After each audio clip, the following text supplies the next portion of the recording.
Entitlements, not just something teenagers have, but strata plans have them as well. We're going to talk about how to read a strata plan this morning. Stay tuned.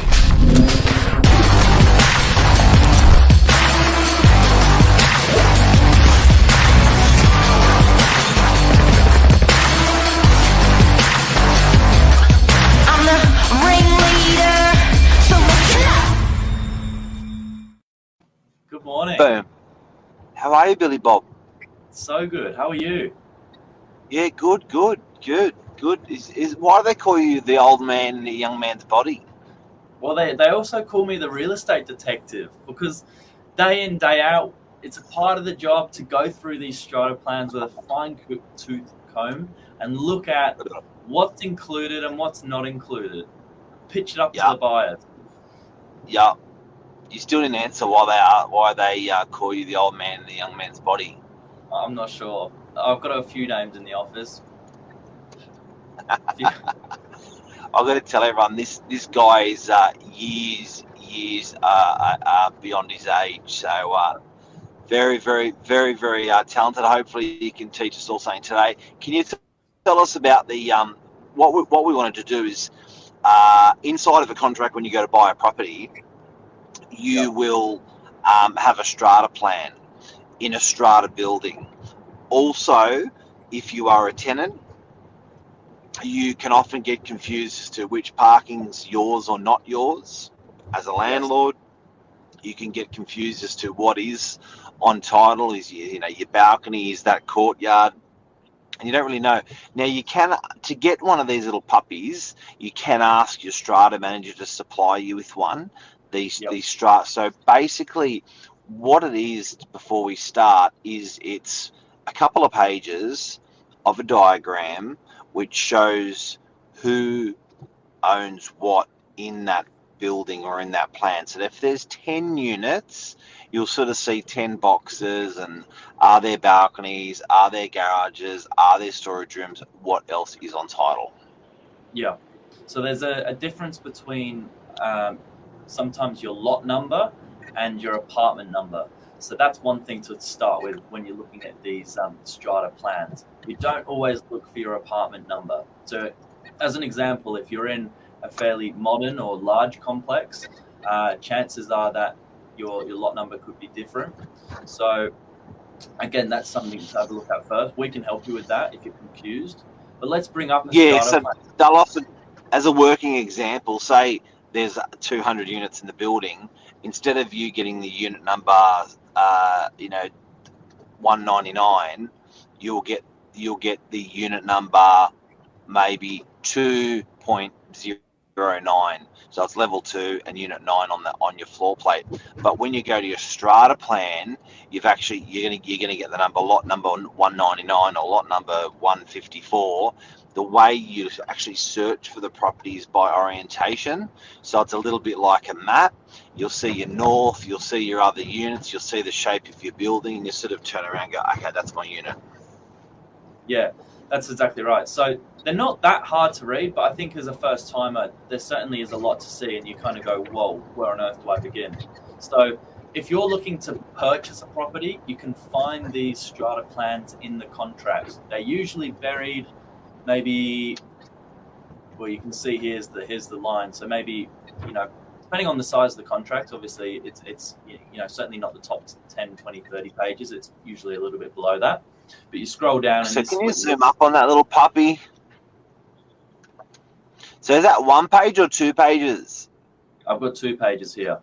We'll do page 1. Okay. Yeah. So this is page 1 of your strata plan. This is kind of the overarching sort of page that tells you everything. So there's your strata plan number. Every registered strata plan has a unique number. That's something you can search again for and find out who looks after the building. It tells you quite a lot of things. It tells you what council it's registered with. So Warringah Council. It will tell you what I love on that, and what I get asked the most on this page is how old's the building. And generally, most of the buildings, when they were built, the strata plan was registered. So on the top right there, you'll see when that strata plan was registered. almost the birthday of the Strata plan, 26th of the 5th, 1976. So basically, that building, 1976, is a 47-year-old building. If you just move that to the right a little bit, Billy, you can see it's 1974. So you can see that she's a 49-year-old building. That's how you tell often you can tell how old a building is. Yeah, that's well said. So there's your overview. Grafton Crescent, Kempsey Close. This is a property we have for sale at the moment. Page 2 is your unit entitlement. Tell us about this, Mark. All right, this confuses people because it's not people think they often have a percentage, but sometimes it's not. So this particular one's a bit easier because it's aggregated 1,000 units. So what they'll actually do is they'll say, okay, this is how they used to handle it, much more basic 45, 50 years ago. But say there's 11 units in the building, and what they'll do is say, okay, we're going to aggregate to 1,000 on the bottom. See there, the number says 1,000. Yep. And then they're going to say, okay, we're going to treat every unit differently, and everyone's going to pay different strata levies depending on. Now, back in the 70s, 60s, and 70s, they generally did size. So the smaller units paid less strata rates. The higher units, the bigger units paid large strata rates. So if you want to see who's paying more and who's paying less in your strata scheme, you will go to this table and you will see the person that pays the less to the 77 metre squared, which is unit lot 7 and lot 11, and the people that are paying so you probably might be able to say that 7 and 11 may be 1-bedroom units and the remainder may be 2-bedroom units, because I know that block. So I know we've sold a couple of 2-bedders in there. That's why I reckon they'll look at it. Another thing that can impact entitlement is your outdoor space. So if you've got a big terrace or a big balcony that's on title, that's different to someone that might be on the ground floor and has exclusive use of a garden space. Another thing that can impact entitlement is whether you've got a lock-up garage versus a car space at times. As Mark said, generally the entitlement is reflective of the size of the property, but there are things that can change that, and it always adds up to the aggregate.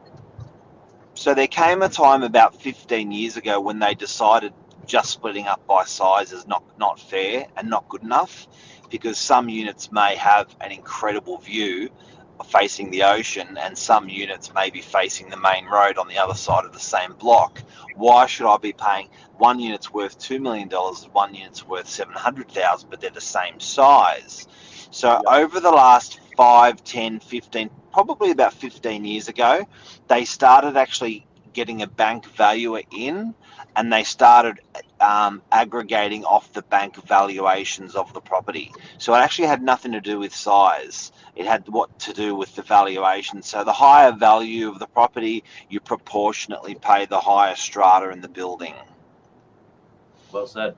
So then underneath the top 2 pages, you can then break it down to your individual floors. So again, same strata plan number, but this is now going to give us a bit of an idea what's on ground floor.